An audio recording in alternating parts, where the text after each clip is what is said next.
Welcome to Time Sink, the weekly podcast to let you know what's worth sinking your time into. I am your corona-filled host, Sauce, and I am struggling this week. And I am joined by Mr. Hummer. I'm surprised by the energy that you're bringing, Mr. Corona. I really am. You know what they say, the show must go wrong. No, they don't. No, they don't. And Brad. You know, I'm really surprised by the energy you're bringing there, Sauce. God damn it. I'm going to do my best to get through this episode, okay? And we got a great episode for you this week. Whew.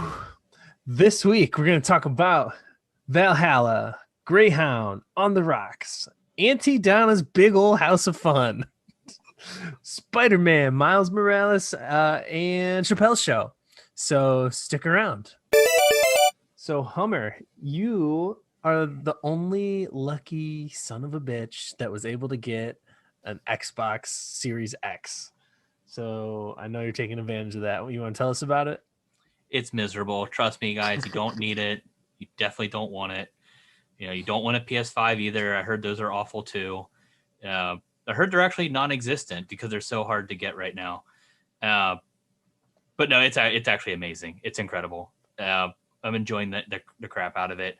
Valhalla. So I did finish Odyssey like a week before Valhalla was released, which was phenomenal. Valhalla picks up right where that game left off in terms of story. But so far, what I'm liking about it is they're incorporating more of the outside story into the game. So you're getting like, or future Earth, I guess, not really present day Earth, but you're getting more of like why they're doing what they're doing in terms of going back into the past and reliving and playing as these characters. The animations in it are just absolutely incredible. I think I showed you guys one of the main character just beheading someone in the middle of a battle. Like, yeah, guys, that's awesome. If you're into beheading, you're gonna love this game. I mean, it's just they are in France. I've heard that.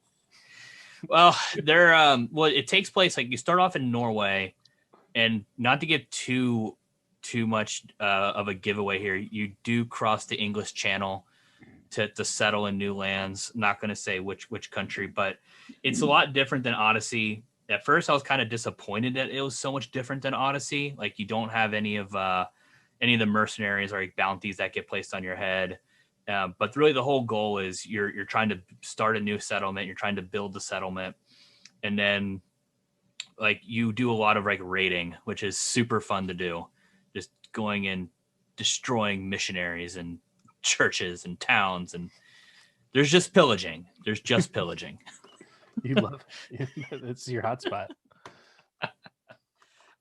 So far, the hype around the game is real. I think and I haven't played the other Assassin's Creed, so maybe I'm not credible to say this, but I think it's the best Assassin's Creed that I've ever played. Only playing the previous one. Only playing 2. I saw pardon me. I saw some clips for it because that's like all the access I've had to it. I saw the reveal of Mjolnir in the game, so you can get Thor's hammer at some points after you get Thor's armor. And I gotta admit, like the stuff I've seen from like reveals of in-game stuff, I haven't not that all that excited to play it. I could see that. And I played Odyssey and loved Odyssey. The trailers, I don't think do it justice. In all honesty, like it's just so different. The animations are better. They're a little more graphic. The storytelling is way better. So but like the actual dialogue still, like oh yeah, that's why the other like when 2 was amazing because of the like sneaking around and assassinating people. And even in Odyssey, I felt like some of that was gone. Like you still got to assassinate people, and like if you really focused on that, you could. But you played the game so much longer by trying to be more of a stealthy assassin rather than just being like, oh no, I'm just going to be good at killing everyone. Yeah. Which is the other way you can play the game. But the early games were so rewarding to be sneaky and to assassinate people and just get those big jump moments and stuff. And I feel like everything I've seen kind of more and more walks away from that, I guess I would say. You can play the game still both ways. Like you can definitely go in there and kind of, for lack of better terms, run an axe the crap out of people.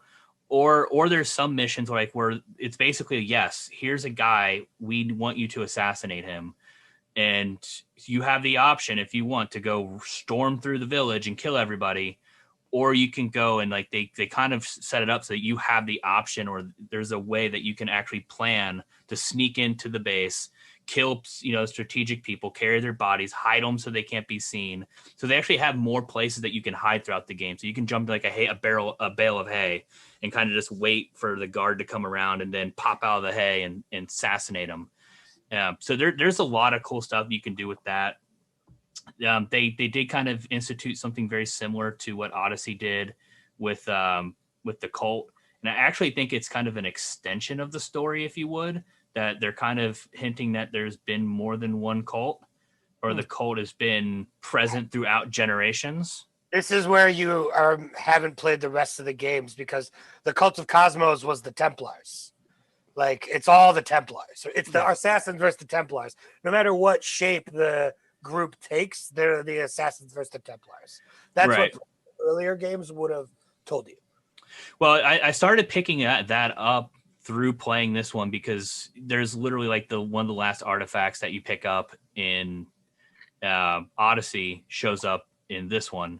And they're kind of hinting that this is, I don't know, it has a feeling this could be the conclusion of the story. Earth is getting ready to be destroyed. So they again. Earth has been disavowed. Disavowed.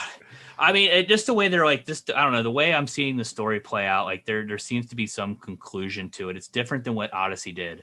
Like the only thing that pissed me off about Odyssey, though, if I'm going off on a little rant, I hate that I did all this freaking work to get to Atlantis, and now I have to buy a dang add-on to go through Atlantis. Like, no, why did I need that? The story could have just ended when I killed her brother.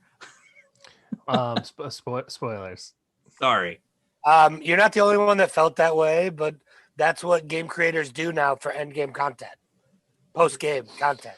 Yeah, I didn't play any of the DLC for Odyssey, but I think Assassin's Creed Odyssey was one of the best RPGs that I've played. It's such a good, like, it doesn't have to tie into the future storyline and any other games at all. It's just a really good role-playing game. That's why I am excited to play Ragnarok. There's so many good RPGs about to drop that I'm waiting for Cyberpunk. Well, honestly, I think I'm going to be able to finish. I should be able to finish Valhalla, honestly, before Cyberpunk comes out, at least the main story. I mean, I'm already like 10 hours in, and it's only been out a week. I got about 4 weeks left. I think I put about 60 hours into Odyssey. So I think I'm going to be able to finish it beforehand. How many of those weeks are you under lockdown for? Philly is under lockdown until January 1st already. Yeah. Wow. So I'm looking forward to it, because I think the next question is, though, I actually might not get, since Cyberpunk doesn't have online content, I think I'm just going to get it on PC. That's cool. I don't care. That makes sense. Do what you got to do, man. I'm going to get it in and I'm going to play the hell out of it. I'm excited that I can get it. And then when I eventually can get an Xbox Series X, that I will be able to get the free upgrade and play it in the next gen. So either way, I'm going to get a jump on it as soon as it comes out. That stuff is actually the changes to the Series X so far. That's also what's made Valhalla really fun to play. Loading is so fast. So like it actually makes sense for you to go out of your way and sync up to your map points.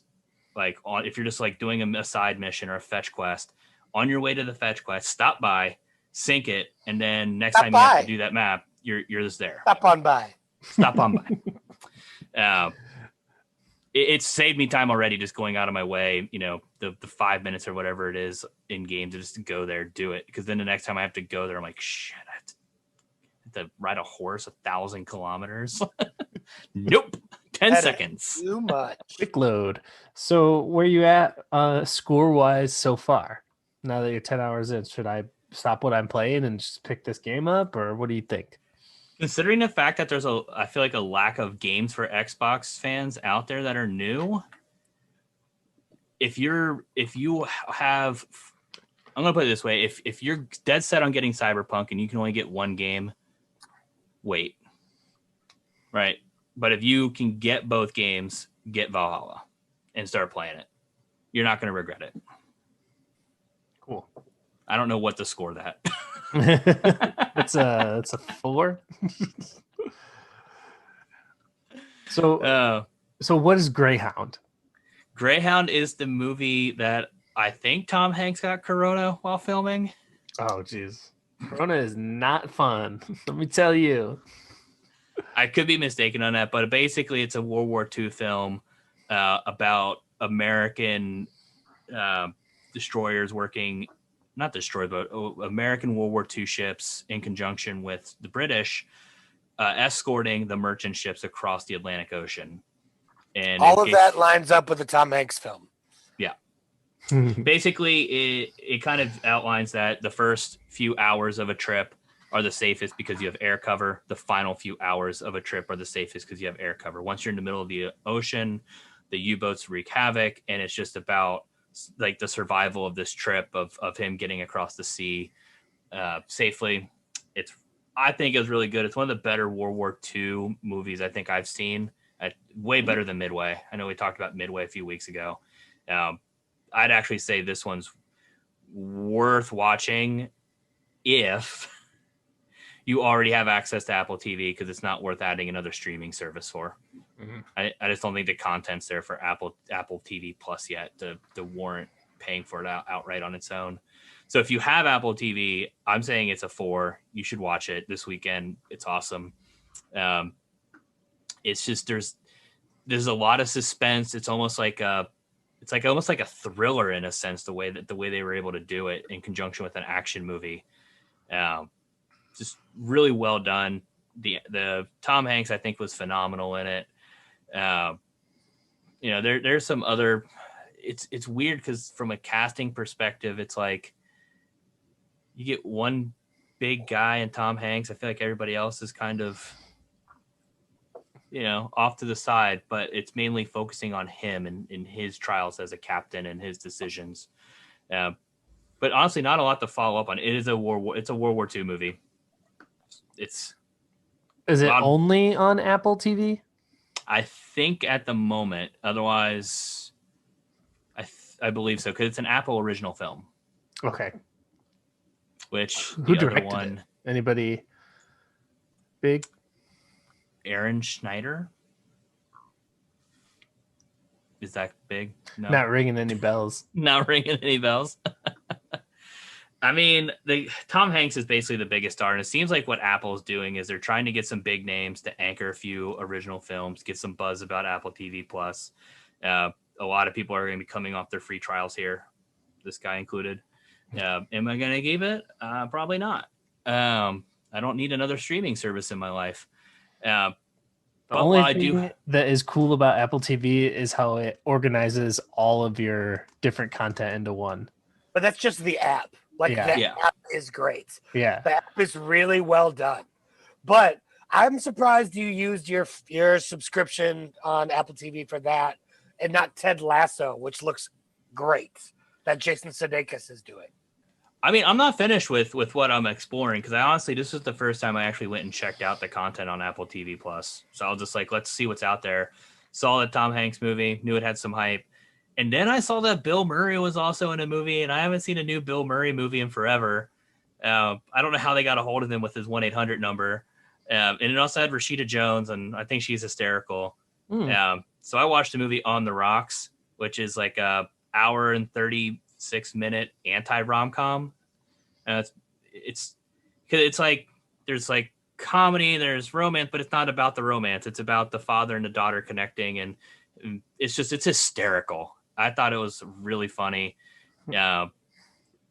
I'm giving that So one. it's what's an anti-rom-com? It's just a comedy. It sets it up. It sets it up as a romantic comedy. Like you think that's what it's going to be. The same tones. Like I would say, like some of the darker comedies, like Sideways, have a lot of those like tones that would be a romantic comedy, but there is no real like romance over the top storyline. Well, you just said it. It's a dark comedy. Know what I mean? Right, but it's also this whole thing is centering around a romantic story. Like this whole time it's like a shark in the water circling the romance. You're not quite getting to the romance. It's in the ending is a nice twist. It's awesome. If I'm giving it a 4.2, but I'm giving it like a 4.1 because you need to watch this one before you watch Greyhound because it's so good. And Bill Murray, I can't get enough of Bill Murray. Does he crush it in it? Fucking crushes it. Is this another Apple? So you said, sorry, my brain is melting. This is an Apple only, Apple exclusive, Apple TV? I think so. From my understanding right now, it was distributed through Apple TV Plus. I don't think this one's going to stay there forever, though. The way Greyhound, I'm pretty sure, is staying on Apple TV Plus forever. But it's a Sofia Coppola movie. Bill Murray, Rashida Jones. You don't really need to know anybody else in the crew cast. It just goes about through their adventures, basically, of trailing her husband. It's awesome. I'll check it out. All right, Brad. What the nice fuck? And concise. What is Aunty Donna's big old house of fun? Yes, true. This is the burning question of this week. Before I hit off about it, I figure we're probably going to pop in something about the Mandalorian every week. So I want to take control of that conversation based off of the last episode and tell everybody out there that if they're enjoying Mandalorian right now, you have got to go watch like select episodes of season 3 and season 4 of Star Wars Rebels because it will enhance the Mandalorian storyline for you tenfold. Yeah, so this is huge because I watched Clone Wars, but I never watched Rebels. Yeah. So should I I'm in watch the same Rebels? So Star Wars Rebels, like it starts out like it's slow, I guess, because they're introducing you to all new characters. So they're trying to do lots of exposition. They throw in bits of old characters. You see, like you meet a young, like a Lando.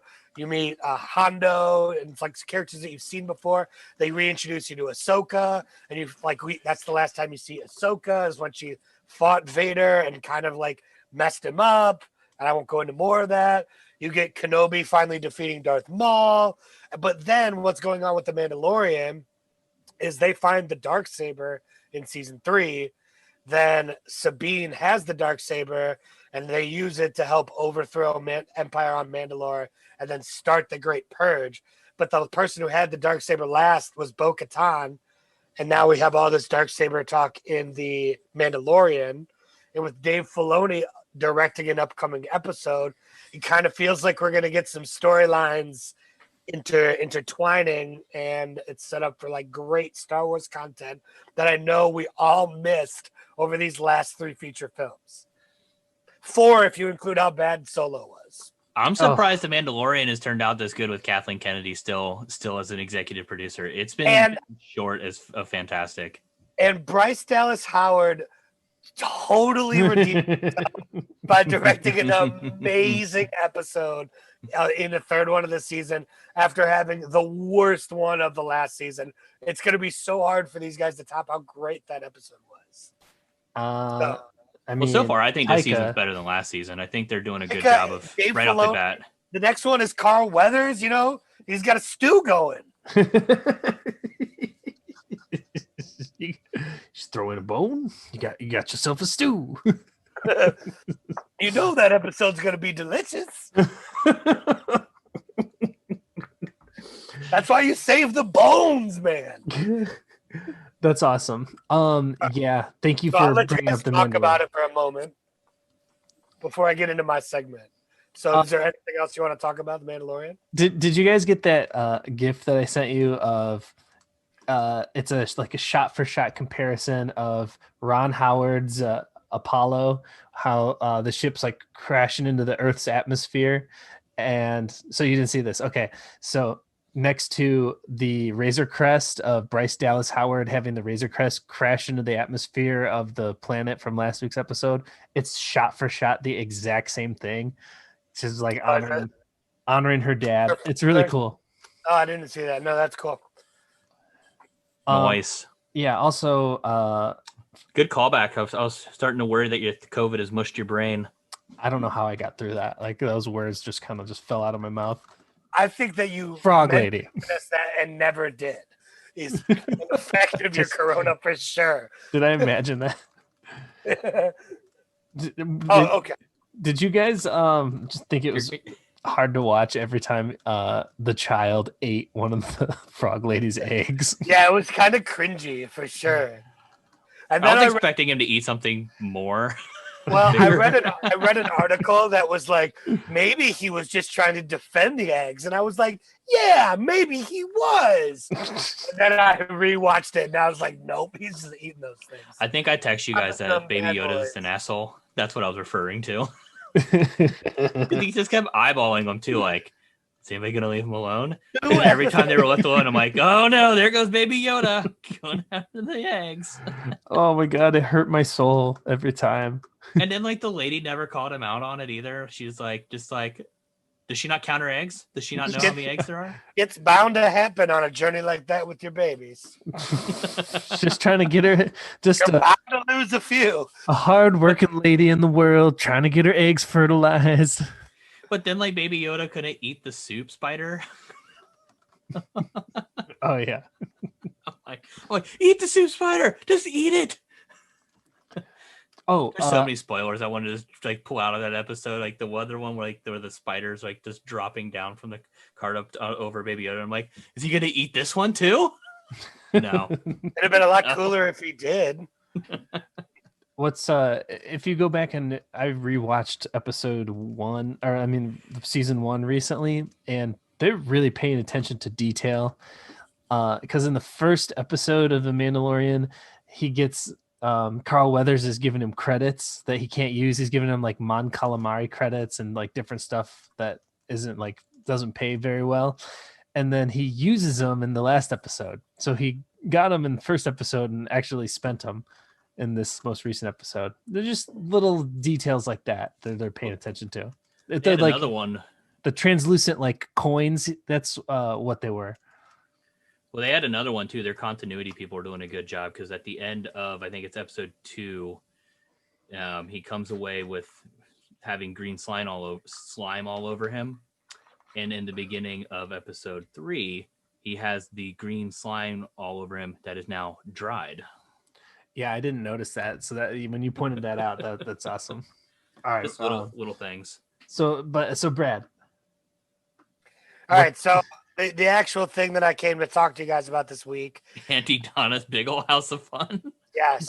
So I know everyone has been getting their fill of sketch comedy with Chappelle's show coming onto Netflix. But if you watch Chappelle's Saturday Night Live, he is very against it because he's not getting any of that money. He's not getting $1 out of that deal. Yeah, he has a really good joke about it. So Saturday there Live, is yes. another sketch comedy show that Netflix has put out there that, so if you follow, do either of you follow Ed Helms on Twitter? Mm-mm. So Ed Helms' name on Twitter turned to Egg Helms a little while ago.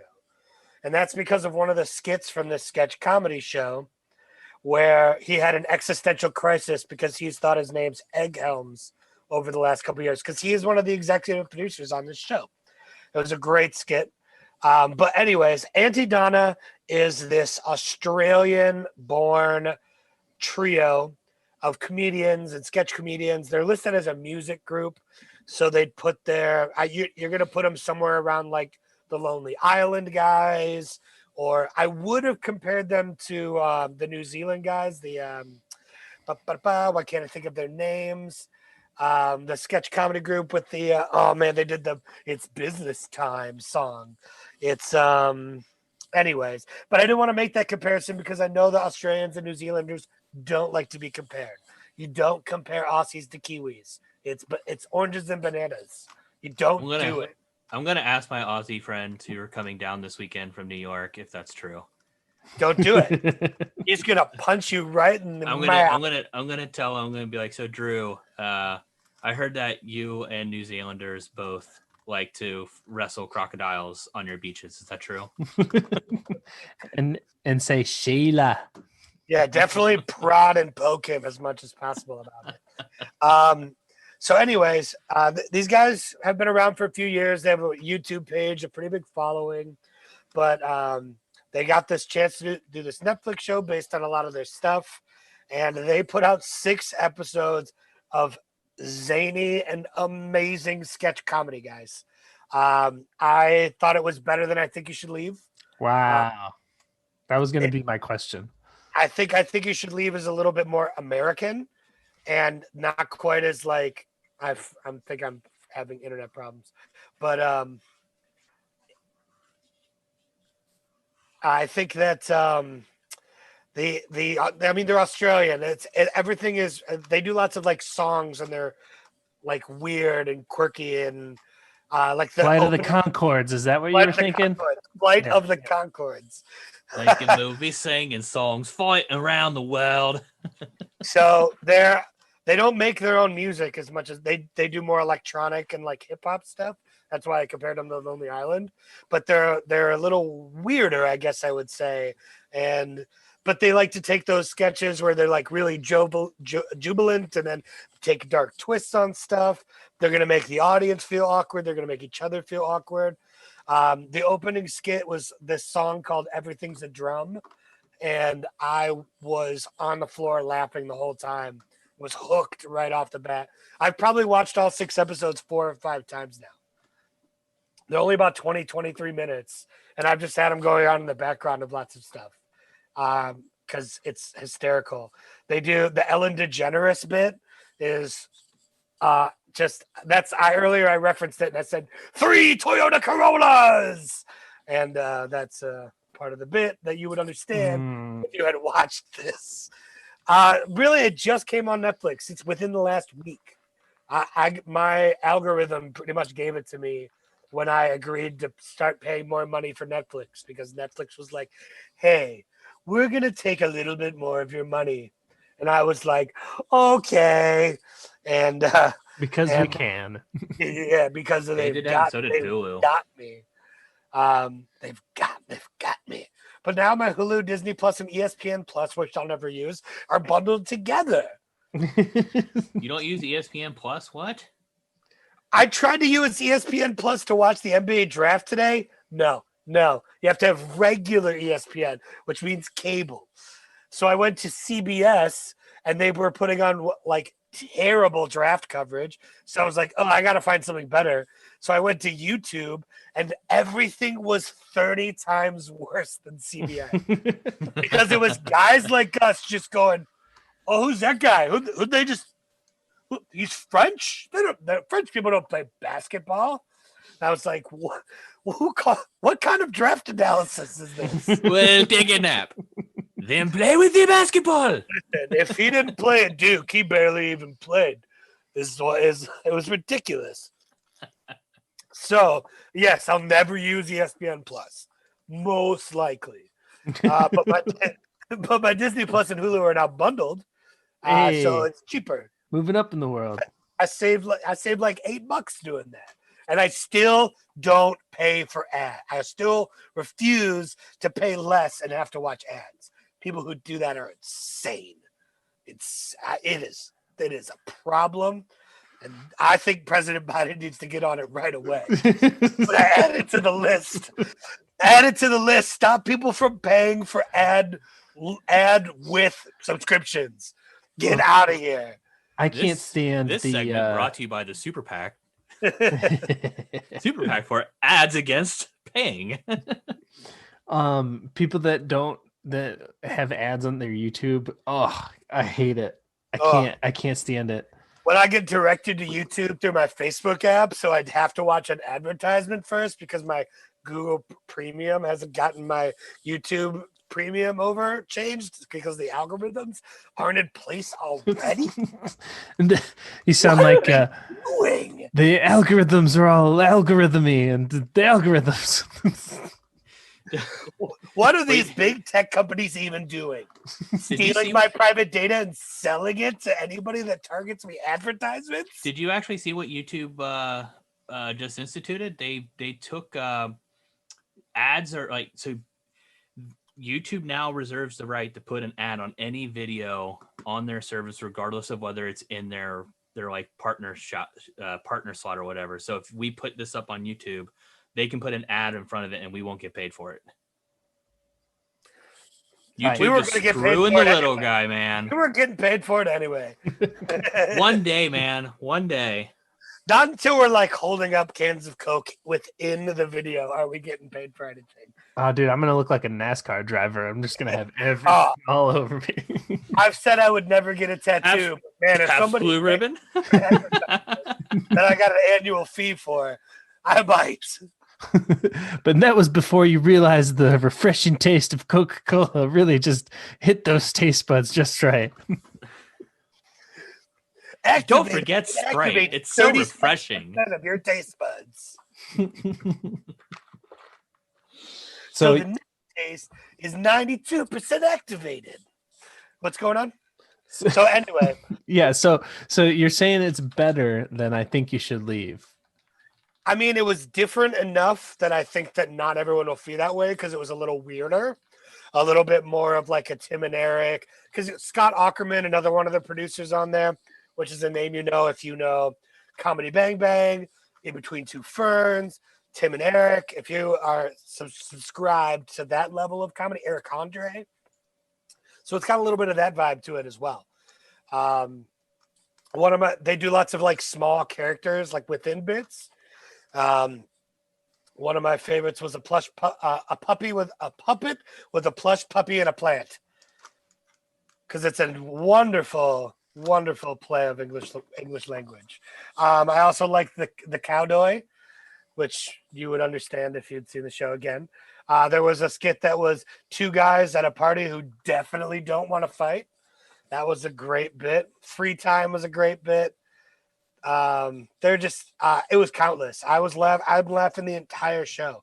They can't seem to enter camera normally. The guy that I think is probably my favorite, his name's Broden. Like every time he walks on, he's got this like kind of bounce to him that's not like how a real person moves. It's hilarious. And they also do a really good job with continuity throughout the show. Like it's little things you'll pick up on in the background or jokes they make before they make a joke. They do that. They do it a couple of times where they kind of like something small happens and then it becomes a bigger joke later. So that if you go back and watch it again, you're like, oh, he's referencing this. That actually happens 2 episodes from now. What is going on with this show? Yeah, but it's this Australian group. They have a really funny YouTube page. I did find an album on iTunes as well, or Apple Music from 2018. That was lots of funny stuff. All their music is very much like hip hop, electronica type stuff, but it's just very awkward and funny. Yeah, it's a 5 out of 5, guys. You got to watch it. You're gonna love it. You're absolutely gonna love it.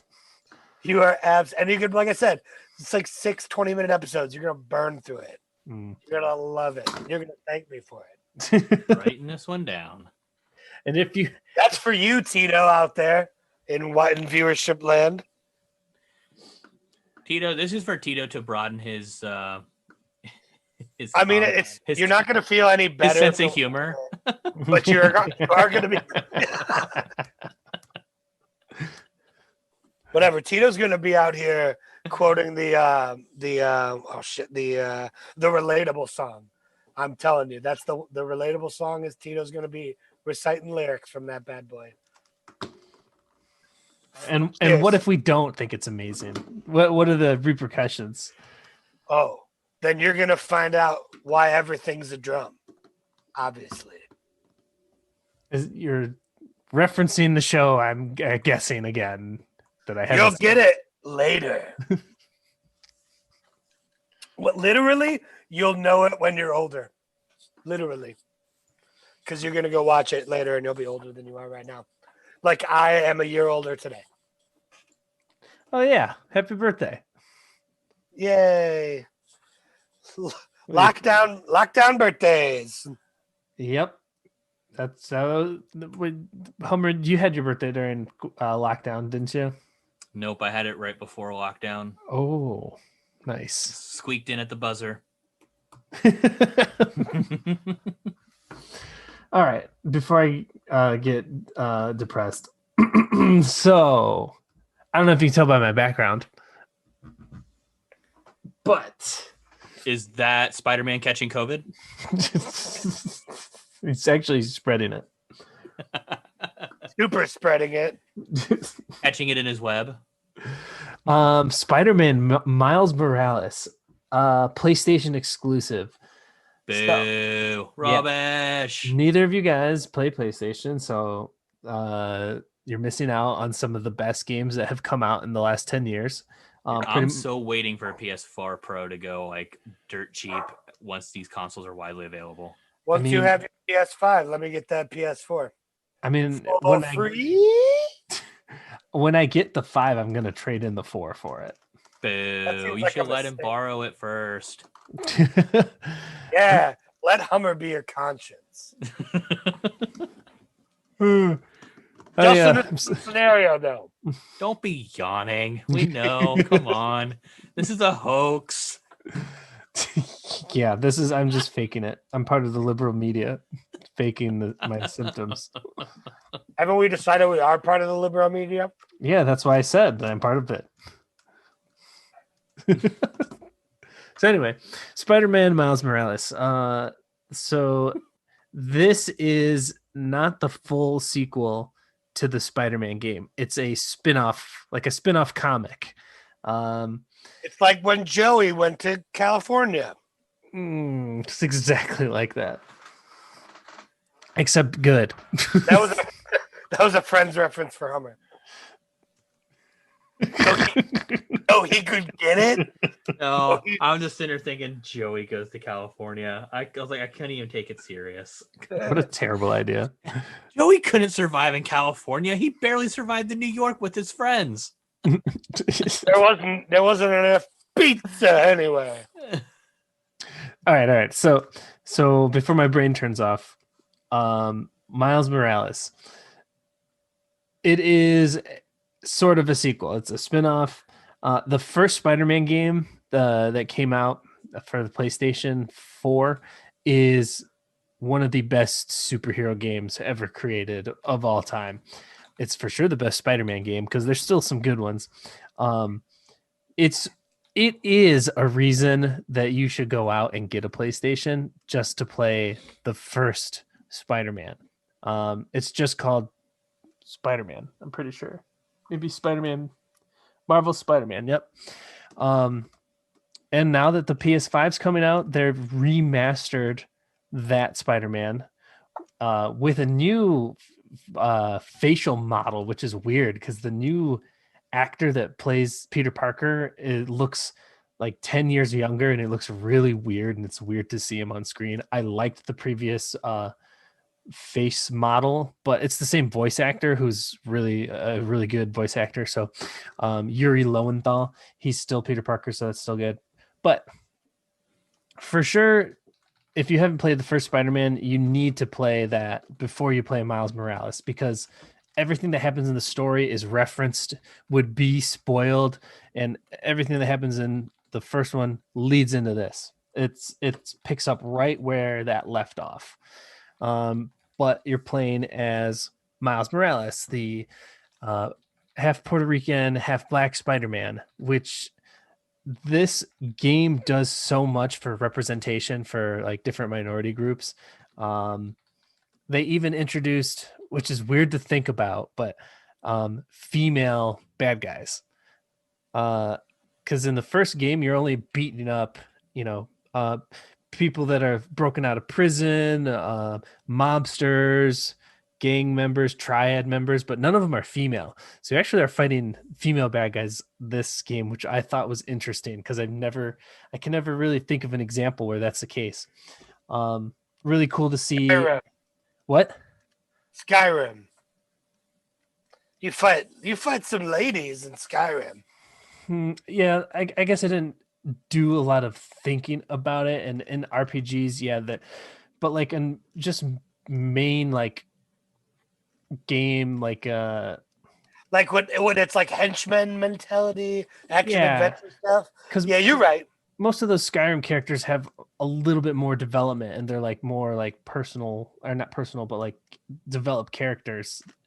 They're not just like waves of minions.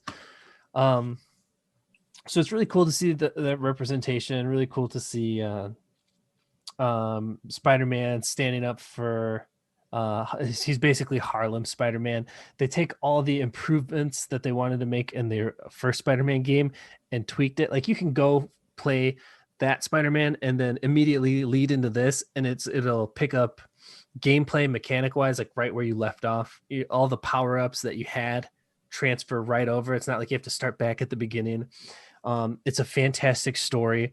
It's another alternate universe because right now we have Into the Spider-Verse. Miles Morales is super hot right now, but that version of Miles Morales, He's so hot right now. he's so hot right now.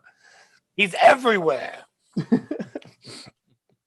That version is different than like the comic book version. So every iteration of the character, they make little tweaks to the story, so it's all a little bit different. Like in the comics, I can't remember who dies. I haven't read his comic book in a while. I can't remember, but in the Into the Spider-Verse movie, his Uncle Aaron. I'm getting into big spoilers. Anyway, That movie's like 3 years old now. yeah, I guess it's fine. So his Uncle Aaron dies, and that's like the catalyst. That's like his Uncle Ben. But in the game, in the first Spider-Man, it's somebody else. So it's a different version, but still at the core, still that Miles Morales kid that you love, learning how to be Spider-Man. The game goes with, like, so if you get a PS5, you can get the bundle, and it'll have a remastered version of Spider-Man, and it'll have Spider-Man Miles Morales. And that's what I would get if I did have a PS5, but I played it on PS4 because I was not able to get a PS5, and I don't plan on it, at least until any more big exclusive games come out for it. But yes, Hummer, get a PlayStation, get a PS4 Pro, get Spider-Man, and get Spider-Man Miles Morales. Those should be the first two games that you play, and then Last of Us and Last of Us 2. It's going to happen at some point. I'm just waiting. I don't want to be spending. It's odd because the consoles are so hard to get that you're not seeing the prices fall for the old ones still, like you would expect to. So like the eBay prices, like basically if you're looking to sell your system, now is the time to sell it. That's I didn't even think about that, but yeah, it makes a lot of sense once they're a little bit more readily available. But Well, if play that's your the Spider-Man case, and then sell your PlayStation, and then when you can get it, just pick it up, and then you'll have a Series X to hold you over, maybe.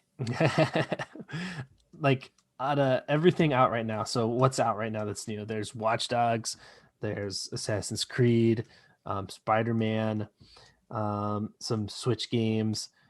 Out of all those games, I think that I haven't played the Assassin's Creed yet, but Miles Morales, the story and the gameplay is perfect. It's so good. It's just short. It's not even a full $60 game. It's a $50 game. But for sure, 5 out of 5. If you have a PlayStation, this is what you need to play right now. If you don't have a PlayStation, you need to pick one up. If you're not getting a 5, get a 4 still, because there's still so many great games. Yeah, Miles Morales is amazing. 5 out of 5. Sweet. I did watch Queen's Gambit. Yeah. I loved it. I don't know how it's so good. It's perfect. Because it's like, you would think it's kind of like a boring subject. It's just about a girl who's wants to be the best at chess, but it's a story so engrossing, and every episode you just want to. It doesn't even really leave on a cliffhanger, but you want to know more and you want to watch more. And Anna Taylor-Joy, is it Anna Taylor-Joy? I think, yeah. She somehow plays a very like muted, quiet, excuse me, like stoic, not emotional character, yet her performance is fantastic. That show is really good. I'm gonna give it a 4 out of 5 because there are Boo. other shows that you want to Boo. watch first. It's still Rubbish. so good. It's an amazing show. That's It's why you're not the chess master. I did see there was a correlation of like on Google of like people searching how to play chess had like spiked with that coming out. So that was interesting. Yeah, I know people at work had just watched it too, and they're like, "Gosh, let's play chess." Like, it definitely makes So trendy, such a trend. Chess hasn't been around for years. It is The gentleman's game. Yes, it is. It is really good. It is definitely So worth we're gonna checking out. revise your rating. We're gonna make it a 5. I don't want to make it a 5 because there's other stuff you want to watch right now. Like, Like Auntie Donna's Big Old House of Fun. yeah, I guess if you're looking for a drama and no comedy, then what else is out that's hot right now? Yeah, No drama. I'll put that at the top of the list. No drama. But if you want a comedy and you want some sketch comedy, I also All the comedy. All the comedy.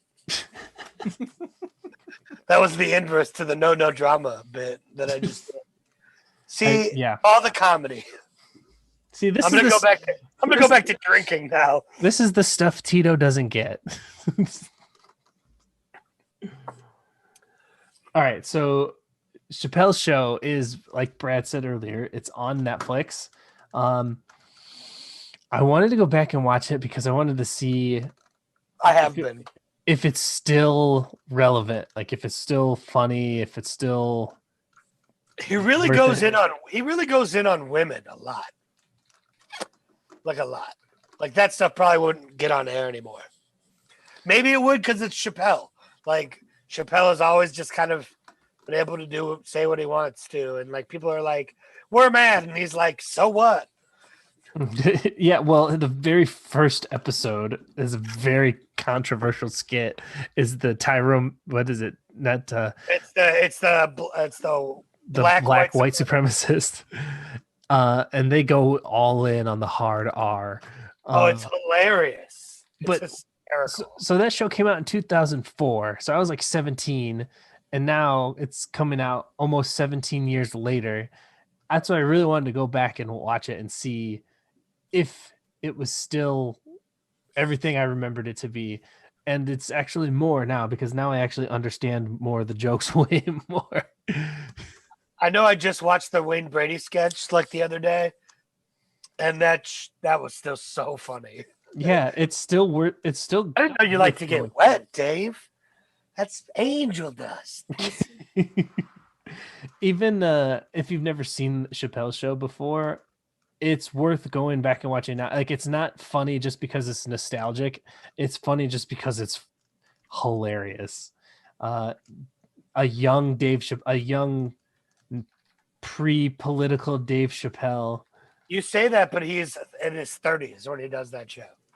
I guess it was 17 years ago, but it's him more focused on just the representation of the Black community versus, well, I guess that's more about he like just leaned into it more now more recently, but it's just stupid comedy versus like this is funny because this is fucked up in America, which is now.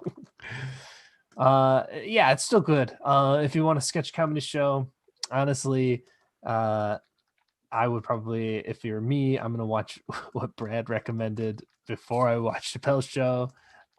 It's on Netflix. It's free, so I'm giving it a 4 out of 5. If you agreed to pay more money for Netflix, then I guess it's free. I wonder how many customers they lost because I feel like it's none. I mean, there's a lot. Their value prop's pretty high. Like, to be real, for what you're getting for $15 a month or whatever it is now, like it's yeah, it sucks it got raised, but it's still like it's a decent deal. There's a lot of people that claim they're going to leave when The Office does, so we'll see. There's a lot of people who claim that they were going to leave the country when Biden was elected or Donald Trump was elected, and they don't do it. That's because you realize how hard it is to actually immigrate somewhere, and you're like, "Oh, I have to fill out a form. Get out of here!" But then you realize how hard it is to leave Netflix. You're like, man, I got to find all new original shows to watch. I have to go to the website and click a few buttons. Nah. I mean, that's the hard part, though, with all these streaming services. It's not even in the app, bro. Like, it's so hard to pick your streaming services. So I use Hulu as my TV provider, and with that, I pay the extra for HBO because I wanted Game of Thrones, and I just never got rid of it. And then I ended up getting trapped into like HBO is coming out with some they always have had great original TV shows, but I think they're doing even more of it. But now Netflix is producing great content, great original shows. So it's like, don't forget Disney Plus. HBO also has contracts with DC right now, which also really kind of makes me want to get back into HBO again.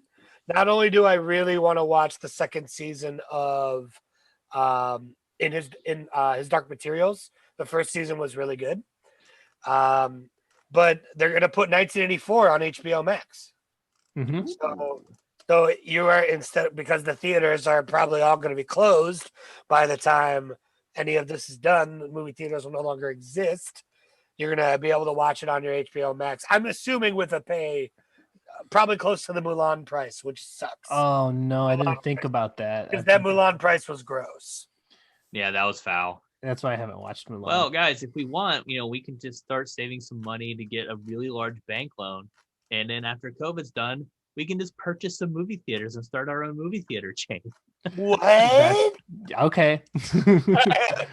Sold. And then for empty screens, we can rent out to people who want to play video games. They've proven to be very not good investments, even before COVID. So now you can it's $100 and something bucks. You can rent the whole theater to yourself. Yeah. They have that option now, and you just made me think: what if I could do that, but play video games on the screen instead of watching a movie? There have been people who've been posting about doing that on Reddit like the last couple of months. Oh my god, I need to do that. Dude, it'd be so incredible. Play Overwatch. With all that sound coming around. But not with tuna. Cyberpunk? Now, when you do that with Cyberpunk, though, isn't that what you would want to do? Play something? Yeah, that would actually be awesome. I feel like Doom or Gears would be a good one to play in there on a movie screen with all the, not only just the visuals, but the sound effects. Dead Space 1. Oh, any cinematic or horror type movie. I mean, you're just there's so many. My brain is broken. There's so many good choices. Yeah, if my reviews sound pretty awful, it's because I'm trying to fight consciousness right now. Well, that leaves us with a good point. We need you to review COVID. COVID, is it? Is it worth your time? Well, if you get it, you get a lot more free time. But the hard part is being sick and having a fever and having to cowbell isn't the cure. And having to watch your kids at the same time is the worst. Yeah. I shouldn't be laughing, but oh man, it's been a rough 2 weeks. So is it a 1 or a 5? Yeah, I'm gonna go ahead and give this a 1. It's not worth your time. Wear a mask. You know what sucks is I was so careful and wearing a mask in public and make sure I'm washing my hands and not touching anybody. And then of course I got it from my wife. The wife brings it home. So it's like, what? There's nothing I could do. Nothing I could have done. You were the RBI. That was a baseball reference. Sports. We're a sports podcast now. Deal with it. Because I've made 3 sports references. Yeah. ESPN. This podcast also brought to you by ESPN Plus. A subscription service we gave to you when charging you for 2 others. Just take it. Just take it. You can watch the old 30 for 30s on it. or ESPN Deportes. You can watch football. They actually, I use You want to ESPN watch Plus. Portugal via Italiano y rugby? We got this for you. I think ESPN Plus is, I think, one of the most relevant things if you're into college athletics. Yes, that's where you can get a bulk of the non. Can I watch my local Quidditch team? And then I don't care. I want to watch club sports, bro. Speaking of giving out free stuff that people We're don't betting want, on club sports. because right now, if you are a subscriber to YouTube Premium, so you don't have to watch commercials and you can get YouTube Music with it, they'll give you Google Stadia for free. So I got a Chromecast and I got a controller for free. So that's how little they believe in the product. Yeah, I know, right? They wanted to catch on because now that I have an iPhone and I have an iPad, I can't play Xbox streaming Game Pass because right now they are not doing it on Apple products, but you can do Stadia. So I was going to try it out, and I use Chromecast at home anyway, so I've got a couple in the house. But you still have to pay for the Pro subscription, which is $10 a month, and it's not a lot, but I haven't been enticed to do it because on top of that, then you also have to buy the games, but they do have some free games. Like I have Destiny on there, and it's cross-platform, so I could pull up my Destiny character and play anywhere on my tablet, on my phone, at work, from any TV in the house, which is the idea is cool. But I hope your coworkers listen to this. I said I could, but I haven't wanted to even spend the $10 to do it. So now I have a controller. I basically got a free Chromecast out of the deal. Maybe free is free. It's called capitalism, baby. That's the opposite of capitalism. Don't question it. When it's for like the purpose of capitalism, it's capitalism. I feel like the value prop is pretty low there because you can get the same thing. Like you get an hour of free time of continuous play for free by going to NVIDIA and signing up for GeForce Now. And you still have to own the games though, which is the bad part.